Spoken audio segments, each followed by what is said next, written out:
యేసే పరిష్కారము అనుదిన Bible study కార్యక్రమం ప్రేక్షకులందరికీ యేసుక్రీస్తు వారి కృపగల నామమున వందనాలు.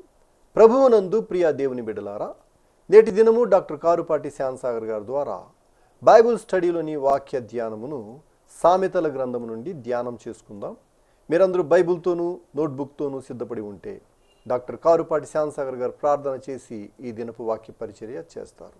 ప్రభువునందు ప్రియ దేవుని బిడ్డలారా, దేవుని మహాకృపను బట్టి అక్టోబర్ మాసం ముగించుకుని నవంబర్ 2014 మాసములోనికి ప్రవేశించాం. ఈ మాసం 30 దినాలు ఎపిసోడ్ సహకారులు కావాలి. ప్రభువు అనుగ్రహించినట్లు ప్రార్థించండి. ఆయన మహిమ ఐశ్వర్యము నుండి ప్రతి అవసరం తీర్చబడినట్లు విజ్ఞాపన చేద్దాం. ప్రార్థించుకుని వాక్య ధ్యానం ప్రారంభిద్దాం. మమ్ములను మిక్కిలుగా ప్రేమిస్తోన్న మా ప్రియ తండ్రి, మీకు వందనాలు. వాక్యము వినుటకు సిద్ధముగా ఉన్న బిడ్డలను దీవించండి. ఎపిసోడ్ సహకారులను అనుగ్రహించండి ప్రభు. మీ కృపనివ్వండి. ప్రతి అవసరం తీర్చండి. ఈ కార్యక్రమమును దీవించి వాక్యం వింటున్న వారికి మేలు ఆశీర్వాదం ఇవ్వండి. యేసు దివ్య నామమున ప్రార్థిస్తున్నాము తండ్రి, ఆమేన్. ప్రభువునందు ప్రియ దేవుని బిడ్డలారా, దయచేసి మీ పరిశుద్ధ బైబిల్ గ్రంథాన్ని తెరవండి. సామెతల గ్రంథము 11వ అధ్యాయము 6వ వచనము నుండి వాక్యాన్ని గమనించండి. యథార్థవంతుల నీతి వారిని విమోచించును, విశ్వాసఘాతకులు తమ దురాశ వలననే పట్టుబడుదురు. The righteousness of the upright delivers them, but the treacherous are taken captive by their lust. ఈ వచనం చాలా గంభీరమైనటువంటి విషయాన్ని తెలియజేస్తుంది. ఆశీర్వాదము, తీర్పు. ఆశీర్వాదము, తీర్పు. మార్కు సువార్త 16వ అధ్యాయం 15-16వ వచనాన్ని చూస్తున్నప్పుడు, నమ్మి బాప్తిస్మము పొందినవాడు రక్షించబడును, నమ్మని వానికి శిక్ష విధించబడును. నమ్మిన వానికి రక్షణ, నమ్మని వానికి శిక్ష. రక్షణ, విమోచన. శిక్ష, నాశనము, పట్టుబడట. ఈ వచనం 6వ వచనం యొక్క అర్థం మనం చూస్తే భౌతికం. మార్కు సువార్త 16లోది మనం చూస్తున్నప్పుడు ఆధ్యాత్మికం.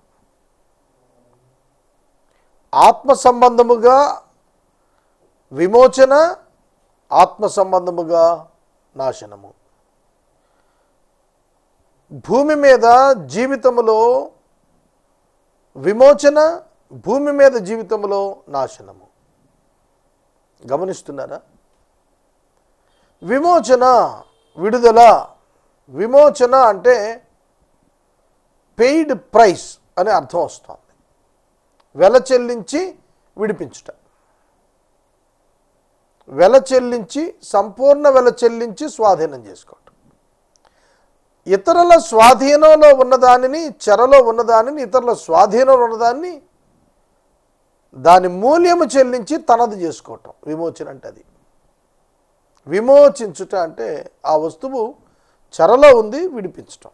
అలాగున యథార్థవంతుల నీతి వారిని విమోచిస్తుంది అన్నప్పుడు, నీతి అనేది రైచియస్నెస్. ఏమిటి రైచియస్నెస్?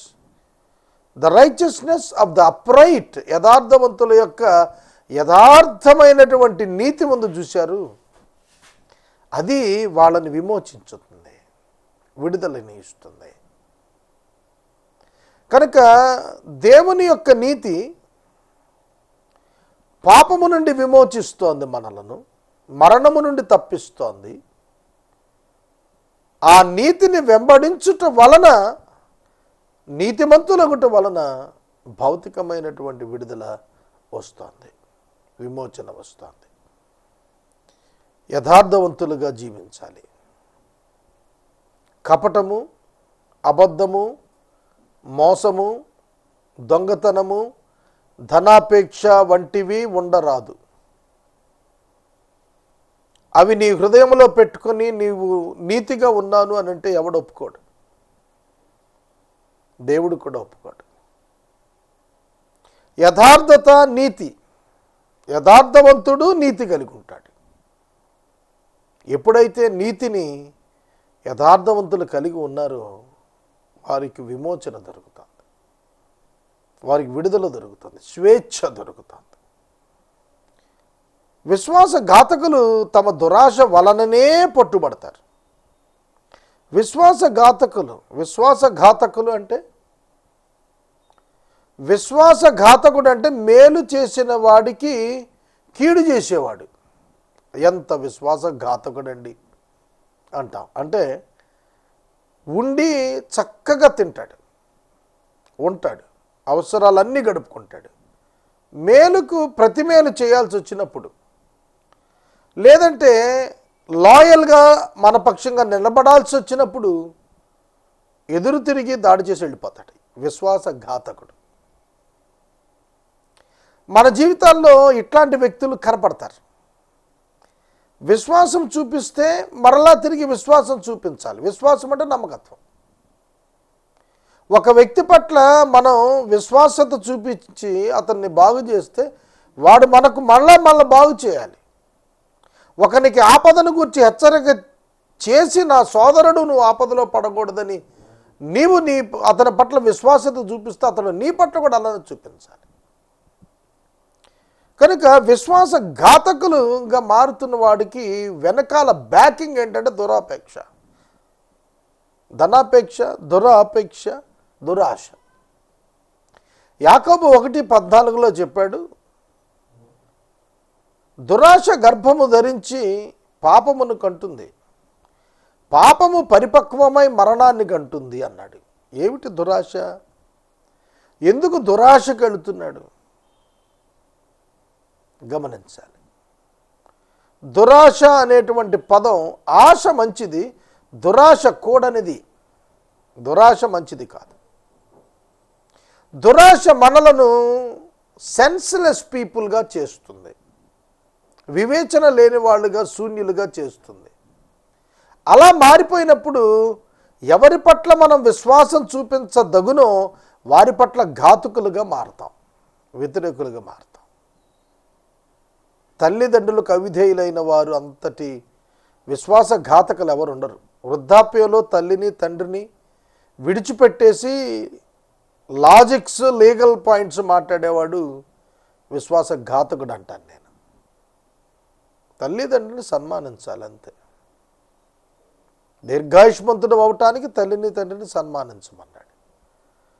వాళ్ళు నన్ను చూడరండి, వాళ్ళకి నేనంటే అసహ్యం అండి, వాళ్ళు నా ముఖమే చూడరండి, లేకపోతే వాళ్ళు విశ్వాసులు కాదండి, లేకపోతే వాళ్ళు ప్రార్థనాపరులు కాదు, నా అంత గొప్ప వాక్యం తెలిసిన వాళ్ళు కాదని మొదలుపెట్టావు అనుకో, నీ అంత విశ్వాసఘాతకుడు ఇంకొకడు ఉండడు. ఇవాళ చాలామంది అలా ఉన్నారు. విశ్వాసఘాతకులు వారి దురాశలలోనే పట్టుబడిపోతారు, దురాశలలో పట్టుబడిపోతారు. ఇలా చాలామంది ఉన్నారు విశ్వాసఘాతకులు, పట్టుబడిన వారు. భక్తిహీనుడు చనిపోగా వాని ఆశ నిర్మూలమగును, బలాఢ్యులైన వారి ఆశ భంగమైపోవును. When the wicked dies, his hope will perish, and the expectation of wealth perishes too. బలాఢ్యులైన వారంటే ఎక్స్పెక్టేషన్ ఆఫ్ వెల్త్, వాళ్ళు ఏమవుతారట? పెరిషెస్ టు, బాధల పాలైపోతారు. భక్తిహీనుడు చనిపోతే వాడి హోప్ నాశనం అయిపోతుంది, వాడికి ఆశ నిర్మూలమైపోతుంది. భక్తిహీనుడు చనిపోయినప్పుడు అతని ఆశ ఎవరు క్యారీ చేయరు, దాన్ని క్యారీ ఫార్వర్డ్ చేయరు, దాన్ని ఎవరు కొనసాగించరు. నీతిమంతులు చనిపోతే ఆ టాస్క్ ఇంకొకరు టేకప్ చేసి ముందుకు తీసుకెళ్తారు. భక్తిహీనుడు చనిపోతే ఎవరు తీసుకుపోతారు? అతని ఆశ, అతని దర్శనం, అతని ఇష్టాలు ఎవరు కొనసాగిస్తారు? No one cares for them. నీతిమంతుడు బాధలో నుండి తప్పించబడతాడు, భక్తిహీనుడు బాధల పాలైపోతాడు. బాధల నుండి తప్పించబడుట, బాధల పాలుగుట, రెండింటినీ మీరు ఒక్కసారి టెన్సెస్ గమనించాలి. ఇందులో ఉన్నటువంటి కాలాలను గమనిస్తే నీతిమంతుడట బాధ నుండి తప్పించుకుంటాడు, బాధ నుండి తప్పించబడును అనేది రెండు మాటలు. ఒకటి ఆల్రెడీ బాధలో ఉన్నాడు, ఆ బాధ నుంచి తప్పించుకుంటాడని. రెండు బాధ ముందుంది, దానిలో ప్రవేశించకుండా తప్పించుకుంటాడని. అర్థమైందా? బాధలో ఉన్నప్పుడు తప్పించుకుంటాడు బాధ నుండి, బాధలు వస్తున్నప్పుడు ఎదురు కాకుండా ముందు తప్పించుకుంటాడు. కారణం నీతిమంతుడు. నీతిమంతుడు అంటే అంగీ వేసుకున్నవాడా? నీతిమంతుడు అంటే ధర్మకార్యాలు చేసేవాడా? నీతిమంతుడు అంటే ఎవరు? యేసుక్రీస్తునందు విశ్వాసం ఉంచినవాడు, దేవుని ఆత్మచేత నూతన సృష్టిగా మార్చబడిన నీతిమంతుడు బాధ నుండి తప్పించబడతాడు. చాలా బాధలు ఉన్నాయి, మానవులకు చాలా బాధలు ఉన్నాయి. ఆ బాధల నుండి తప్పించేటువంటిది. యోబు ఫిజికల్గా ఎంతో ఇల్నెస్, అనారోగ్యం అనుభవించాడు, ఆస్తులు పోయాయి, బాధలు అనుభవించాడు, స్నేహితులు ఆర్గ్యుమెంట్స్ చేశారు, బంధువులు వదిలేశారు. ఎంత బాధ! నీతిమంతుడే, యోబు నీతిమంతుడే. మరి బాధలలోకి వెళ్ళాడు, కానీ తప్పించబడతాడని చెప్పటానికి వెళ్ళాడు. నీతిమంతుడు బాధలోకి వెళ్ళినా తప్పించబడే మార్గం ఉంది. పౌలు గారు అంటాడు, మేము ఇరికించబడిన వారం ఉన్నాం, అయినప్పటికీ తప్పించుకున్న వారమై ఉన్నాం. చాలా సందర్భాల్లో భక్తులకు శ్రమలు తీసుకురావటానికి పనిచేసి ప్రయత్నించే గుంపులు ఉంటారు, వారి కారణంగా శ్రమలు వస్తాయి. కానీ వాటన్నిటి నుండి యెహోవా నిన్ను తప్పిస్తాడు. దావీదును దేవుడు ఎన్ని మార్లు తప్పించాడు, కానీ దావీదు నీతి తప్పలేదే. దావీదు నీతిమంతుడు. దేవుడు అభిషేకించిన వాని మీద నేను నా చెయ్యి ఎత్తను అని భీష్మించు కూర్చున్నాడు. అలా కూర్చున్న దేవుడు ఏం చేశారు? అతన్ని ఆశీర్వదించారు, అతని శత్రువుల నుండి అతన్ని తప్పించారు, అతనికి కలుగజేయబడిన బాధలలో పడకుండా దేవుడు తప్పించాడు. కనుక ఒక నీతిమంతుడు బాధ నుండి తప్పించబడతాడనే స్పృహ కలిగి ఉండాలి. దానిలో ప్రవేశించకుండా ఆపగలడు, ఒకవేళ బాధలో ఉంటే బయటికి తేగలడు. కానీ భక్తిహీనుడు బాధల పాలైపోతాడు. చాలామంది దగ్గర డబ్బు ఉంటుంది, ఆ డబ్బు ఉన్నప్పుడు వారు భక్తిహీనతను కూడా కలిగి ఉంటే భయంకరంగా వాళ్ళు పనులు చేస్తుంటారు. అది చూస్తే మనకు అర్థమైపోతుంది, వీళ్ళు త్వరలో పాడైపోతారు అని. నేను కొందరికి చెప్పాను, ఈ విషయం మీరు పాటిస్తే, ఈ విషయాన్ని మీరు పరిగణలో తీసుకుంటే, ఈ విషయం చొప్పున మీరు ప్రవర్తిస్తే మీరు పాడైపోతారని చెప్పాను. ఎందుకంటే మనం వివేచన కలిగి ఉంటాం, సేవకులుగా ఏం జరుగుతోంది ఇందులో అనేది అర్థమవుతుంది. ఆ వివేచన చేత చెప్పిన మాటలు నెరవేరటం నేను చూశాను. అంతే. లోకాన్ని ప్రేమించిన వారు పాడవుతారు, ధనాన్ని ప్రేమించిన వారు పాడైపోతారు, శారీరక సుఖాలను శారీరక సుఖాలను ఆశించిన వారు పాడైపోతారు. భక్తిహీనులు వీళ్ళందరూ బాధల పాలైపోతారు. బాధల నుండి విడుదల కావాలని ప్రార్థిస్తామా? బాధల పాలైపోవాలని పాపం చేస్తామా? డిసైడ్ యువర్ సెల్ఫ్, నువ్వే దాన్ని తేల్చుకో. భక్తిహీనుడు తన నోటి మాట చేత తన పొరుగువానికి నాశనం తెప్పించును. భక్తిహీనుడు తన నోటి మాట చేత తన వారికి నాశనం తెప్పించు. With his mouth the godless man would destroy his neighbor, but by knowledge the righteous are delivered. తెలివి చేత నీతిమంతులు తప్పించుకుంటారు. చూడండి ఈ వచనం, భక్తిహీనులు, దేవుడు అంటే భయము లేనివారు, భక్తి లేనివారు, వీళ్ళు నోటి మాట చేత పొరుగువానికి నాశనం తీసుకొస్తారు. పొరుగువారికి నాశనం ఏమిటి? భక్తిహీనుడు బాధ్యత లేనివాడిగా ప్రవర్తిస్తాడు. భక్తిహీనుడు అవగాహన లేనివాడిగా ప్రవర్తిస్తాడు. అర్థం చేసుకోకుండా ప్రవర్తిస్తాడు. ఆ కారణాల చేత భక్తిహీనుడు ఇతరులకు బాధలు కలుగజేస్తాడు. అదే నీతిమంతుడైతే తెలివి కలిగి తప్పించుకుంటాడు. భక్తిహీనుల నోటి మాటల చేత వచ్చేటువంటి నాశనం నుండి తెలివి కలిగిన వాడు చక్కగా తప్పించుకుంటాడు. మనం తెలివి కలిగి ఉండాలి. భక్తిహీనుల యొక్క మాటల నుండి తప్పించుకోవాలి. భక్తిహీనులు ఏం మాట్లాడతారంటే అస్తమానం లోకం గురించే మాట్లాడతారు. ఎంతసేపు లోకమే, ఏమి తిందుమా, ఏమి తాగుదమా, ఏమి ధరించుకుందుమా, ఎక్కడ నివసించుదుమా, ఏం కొనుక్కుందాం, ఏమి తీసుకొచ్చుకుందాం, ఏమి దొంగిలించుదాం, ఏది ఆశపడదాం, ఇయే చూపులు, ఆలోచనలు. ఇది మంచిది కాదు. నీతిమంతుడు దేవుని చిత్తము నెరవేర్చుట కొరకు ఆలోచిస్తాడు. నీతిమంతులు వర్ధిల్లటం పట్టణానికి సంతోషకరం. భక్తిహీనులు నశిస్తున్నప్పుడు ఉత్సాహధ్వని పుడుతుంది. ఇక్కడ చూడండి, కాంట్రాడిక్టరీ వర్సెస్, వర్ధిల్లటం, నశించటం. నీతిమంతులేమో వర్ధిల్లుతున్నారు, భక్తిహీనులేమో నశిస్తున్నారు. నీతిమంతులు అంతకంతకు వర్ధిల్లుతుంటే పట్టణంలో సంతోషం, భక్తిహీనులు నశించిపోతున్నప్పుడు ఉత్సాహధ్వని. నీతిమంతులు వృద్ధి చెందితే ఆనందం, భక్తిహీనులు అణగదొక్కబడితే ఆనందం. అర్థమవుతుందా దేవుని పిల్లలారా? భక్తిహీనత చేత నీవు పాడైపోతే దేవుని పిల్లలు ఆనందిస్తున్నారు. దేవుని వాక్యము గ్రహించండి. మీరు వర్ధిల్లాలి, అప్పుడే పట్టణంలో సంతోషం కలుగుతుంది. నీతిమంతుడు తాను వర్ధిల్లిన కొలది దానిని తన కొరకు కాక ఇతరుల కొరకు అతడు వాడుకుంటాడు.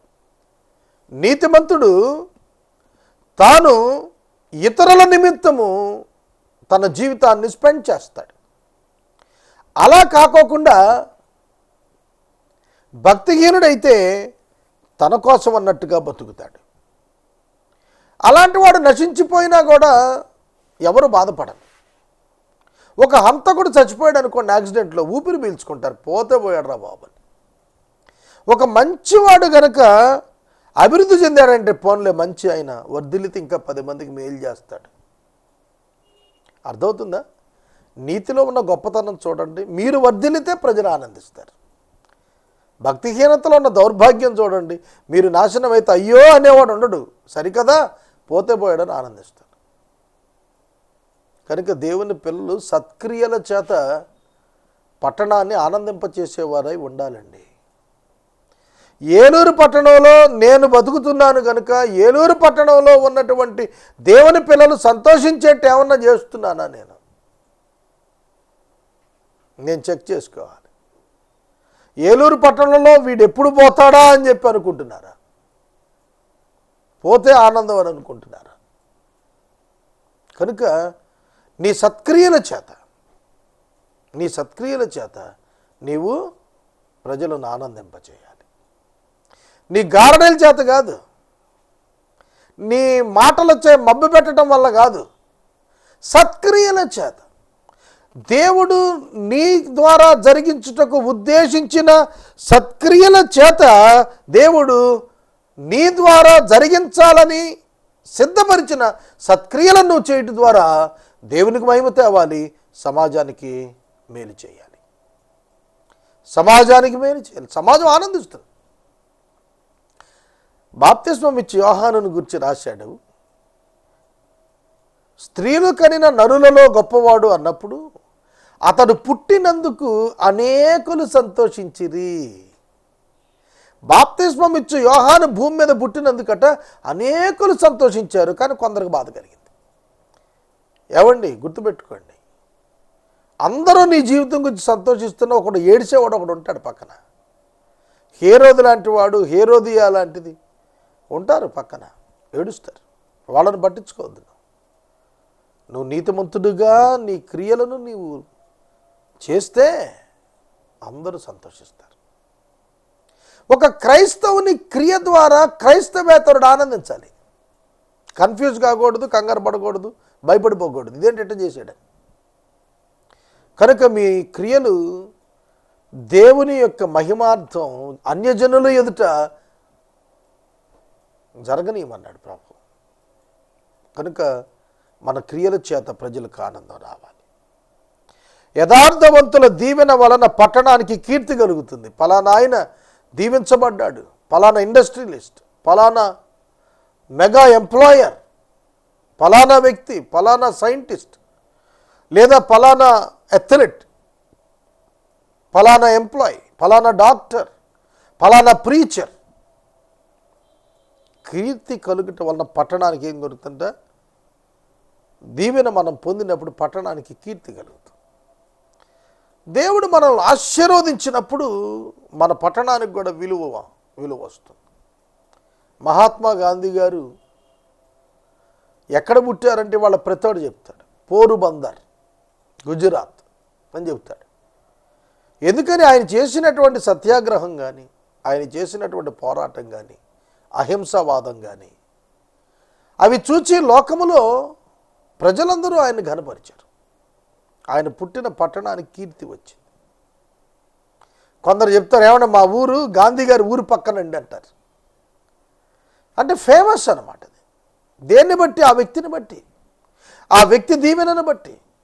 అర్థమవుతుందా? కనుక దీవెన అంటే ఏమిటి? దీవెన అనేది ఇతరులతో నీవు పంచుకునే కొలది ఏర్పడేటువంటిది. దీవెన నువ్వు సంపాదించి దాచుకునేది కాదు. స్విస్ బ్యాంకులో నీవు సంపాదించినది ప్రజలకు పంచటం ద్వారా అది ఎస్టాబ్లిష్ అవుతుంది. అలాంటి దీవెన నువ్వు పొందినప్పుడు నీవు పుట్టిన లేదా నివసిస్తున్న పట్టణానికి కీర్తి కలుగుతుంది. కీర్తి కలుగుతుంది. భక్తిహీనుల మాటలు దానిని బోర్లా దోస్తాయి. చార్లెస్ శోభరాజు అనే పేరు మీరు విన్నారా? భయంకర నెటోరియస్ క్రిమినల్. వీరప్పన్ పేరు విన్నారు కదా, పెద్ద బందిపోటు దొంగ. బిన్ లాడెన్ పేరు విన్నారు కదా. వీళ్ళ ఊరి పేరు చెప్పి మెచ్చుకుంటారా ఎవడన్నా? చెప్పండి. పలానా బిన్ లాడెన్ యొక్క స్వగ్రామం అంటే, ఆహా బిన్ లాడెన్ స్వగ్రామం అంటండి, ఎంత గొప్పదని అంటారా? ఆ పేరు బోర్లా దోస్తారు, పాడు చేస్తారనమాట పేరు. But by the mouth of the wicked it is overthrown. చెడ్డవారి యొక్క మాటల చేత అది పారద్రోయబడుతుంది. కనుక ఊరికి చెడు తెచ్చేవాళ్ళ ఉండద్దు, ఊరికి కీడు చేసేవాడుగా ఉండద్దు, ఊరికి మేలు చేసేవాడుగా ఉండమన్నాడు. అలా ఉండాలంటే నీతి, అలా ఉండాలంటే యథార్థత, అట్లా ఉండాలంటే పద్ధతి, దైవ క్రమం, భయభక్తులు అవి కలిగి ఉండాలి. తర్వాత తన పొరుగువానిని తృణీకరించువాడు బుద్ధి లేనివాడు. తన పొరుగువానిని తృణీకరించువాడు బుద్ధి లేనివాడు. చాలా సందర్భాల్లో ఒక విలేజ్లోనో, ఒక పేటలోనో, ఒక వాడకట్టులోనో, ఒక గ్రామంలోనో, ఒక వార్డులోనో, ఒక ఏరియాలో నివసిస్తున్న వారిలో ప్రక్కవారిని తృణీకరిస్తున్నారే అనుకోండి మీరు. ఎవరైనా ఎవరిని తృణీకరించినా వారు ఎటువంటి వారట? బుద్ధి లేనివారు. Neighbours whoever belittles his neighbour lacks sense. ఆలోచన లేనివాడు. చూడండి, పెద్దలు అంటారు నలుగురితో జాగ్రత్తగా ఉండమంటారు, నలుగురిని సంపాదించుకోమంటారు కదా. నలుగురిని సంపాదించుకోవాలి. ఒక రోజున కూర్చొని నేను ఆలోచిస్తున్నాను, నాకేదైనా అయితే ఎవరెవరు వస్తారు అని. పలానా సాగర్ గారికి బాగలేదు, ఎంతమంది వస్తారు? ఎవరు వస్తారు? నేను అసలు ఎవరికైనా బాగున్నప్పుడు వెళితే కదా నా దగ్గరికి వచ్చేది. నేను ఎవరి దగ్గరికి వెళ్లకుండా, నేను ఎవరికీ మేలు చేయకుండా, నేను ఎవరికీ సహాయం చేయకుండా అందరూ నాకు వచ్చి సహాయం చేయాలి, నన్ను పరామర్శించాలంటే జరుగుతుందా? జరగదే. కనుక పొరుగువాణిని నేను తృణీకరిస్తే నా అంత బుద్ధిహీనుడు ఉన్నాడా? రేపు నేను శ్రమలో ఉంటే నన్ను ఎవడు ఆదుకుంటాడు? అందుకే నిన్ను వలే నీ పొరుగువాన్ని ప్రేమించమన్నాడు. నీ పొరుగువాన్ని ప్రేమించటం ఆటోమేటిక్గా నిన్ను ప్రేమించుకోవటమే. నిన్ను వలే నీ పొరుగువాన్ని ప్రేమించమన్నాడు కనుక నిన్నే ప్రేమించుకొని పొరుగువాన్ని ప్రేమిస్తున్నట్టు ఫీల్ అయిపోకు. నీ పొరుగువాన్ని ప్రేమించి నిన్ను నువ్వు ప్రేమించుకున్నట్టుగా భావించుకో. ఉత్తమమైన మార్గం అది. మనకు లేకపోయినా పర్వాలేదు, వాళ్ళకుంటే బాగుండు. ఆ కాన్సెప్ట్లోకి రావాలి మనం. పౌలు అంటాడు, మీరు నన్ను విడిచి రాజులైతిరి, నేను రాజును కాదా? కనుక పౌలు వాళ్ళని విడిచి రాజవ్వాలని ప్రయత్నించలేదు, వారే పౌలను విడిచి రాజవ్వాలనుకున్నారు. కానీ పౌలు అంటున్నాడు, మీరు నన్ను విడిచి రాజులైనా నేను కూడా రాజునే. ఇన్సెపరబుల్ రిలేషన్షిప్, ప్రత్యేకించబడి లేదా వేరుపరచజాలన్నటువంటి సంబంధాన్ని కలిగి ఉన్నాడు. సోదరుడా, సోదరి, నిన్ను గురించి నీవు చనిపోయినప్పుడు 10 మంది చెప్పే మాట ఉందే, అది నిలబడుతుంది. కనుక అవి చెప్పుకుంటారు, ప్రజలు చెప్పుకుంటారు. అదే చెబుతున్నాడు ఇక్కడ. పొరుగువాడిని తృణీకరిస్తున్నావా? బుద్ధిహీనుడు.